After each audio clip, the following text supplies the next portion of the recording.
कुढ़नी विधानसभा चुनाव के परिणाम बिहार में इस बात के मायने बनेंगे कि किसका समीकरण अटूट है।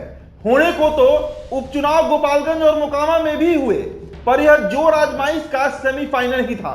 इस मोकामा और गोपालगंज से सीख या जो चूक कर गए राजनीतिक रणवीर अब सुधार के साथ फाइनल रण में एक नए अंदाज में होगा कुढ़नी विधानसभा का चुनाव। कुढ़नी विधानसभा में महागठबंधन की तरफ से जेडीयू को उम्मीदवारी सौंपी गई है, तो वहीं सेमीफाइनल मोकामा और गोपालगंज विधानसभा उपचुनाव में हुई चूक का ही परिणाम है। दरअसल गत उपचुनाव में दोनों सीट पर राजद के उम्मीदवार को खड़ा करने का एक नकारात्मक संदेश प्रचारित हुआ। भाजपा ने इस संदेश को प्रसारित किया कि नीतीश कुमार की रुचि महागठबंधन को जिताने में है ही नहीं। इसकी वजह से कुर्मी, धानु, कुशवाहा का वोट उस तरह से राजद के उम्मीदवार अनंत सिंह को नहीं मिला जो भाजपा के साथ जदयू के रहने पर मिला करता था। मोकामा विधानसभा में कमान संभाले पूर्व विधायक और प्रदेश प्रवक्ता प्रेम रंजन पटेल कहते हैं कि मोकामा में कुर्मी का वोट 60% तथा धानु का लगभग 30% वोट भाजपा को मिला है। यहां तक कि अति पिछड़ा का भी काफी वोट मोकामा और गोपालगंज विधानसभा चुनाव में बीजेपी को ही मिला।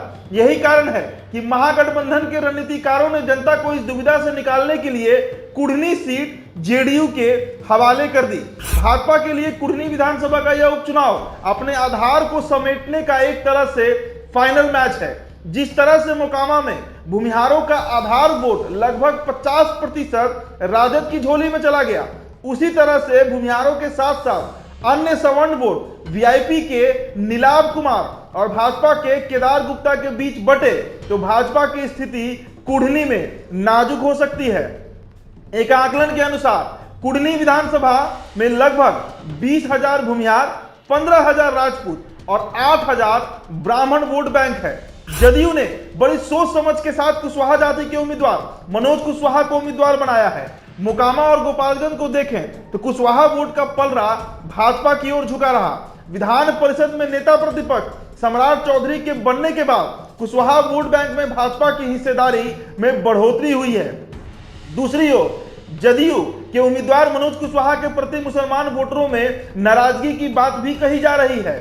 राजनीतिक विशेषज्ञ का मानना है कि ज्यादा मुस्लिम वोट एआईएमआईएम के उम्मीदवार मुर्तजा अंसारी की तरफ जाने की बात कही जा रही है। यहां मुस्लिम की आबादी यानी कुढ़नी में लगभग 25,000 है। अब चूंकि वीआईपी ने भूमिहार उम्मीदवार उतारा है तो इसका रिएक्शन सहनी जाति के वोटरों में भी गया है और बतौर बागी सहनी की जाति से एक उम्मीदवार ने अपना दावा ठोक दिया है। इनका चुनावी मैदान में उतरना महंगा पड़ेगा। कुढ़नी विधानसभा में सहनियों का वोट लगभग 25,000 है। कुढ़नी विधानसभा में इनके अलावा यादव, कुर्मी, पासवान और पासी जाति के लोग हैं जो जिस तरफ ज्यादा जाएंगे उनका पलड़ा भारी रहेगा। एक आकलन के मुताबिक यहां 30,000 यादव, 15,000 कुर्मी, पासवान और पासी कुल मिलाकर 30,000 वोट है। इनका भी झुकाव निर्णायक हो सकता है। मोकामा विधानसभा में जिस तरह से कुर्मी, कुशवाहा और यादवों के वोट बैंक में भाजपा ने सेंधमारी करने में कामयाबी पाई थी, वही खेल करने में अगर यहां पर मुकेश सहनी सफल हुए तो बाजी पलट सकती है।